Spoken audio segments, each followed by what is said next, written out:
Weather update ng bayan. Maasahan anumang panahon. Magandang araw mga kababayan. Ako po si Caitlin Firma para sa Balitang Bayan.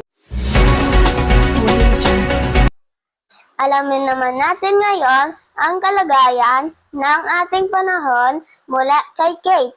Kate, pasok! Maraming salamat, Miss Caitlin. Patuloy pa na nagdudulot ng ulan ang low pressure area sa Visayas at Luzon. Muling namataan ang LPA sa Iloilo City sa layong 100 km sa Western Visayas. Posibleng itong bumaba sa Negros Occidental ngayong weekend bago lumabas sa ating bansa.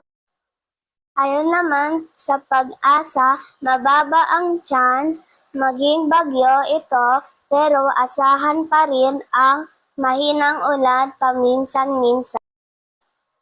Sa forecast naman ng The Weather Company ay mahinang ulan lamang ang mararanasan sa susunod na araw sa Visayas.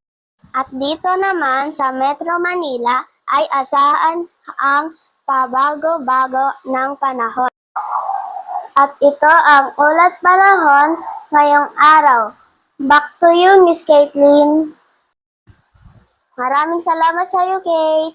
At iyan ang ating ulat panahon sa araw na ito. Muli ako si Caitlin Firma mula sa Balitang Bayan.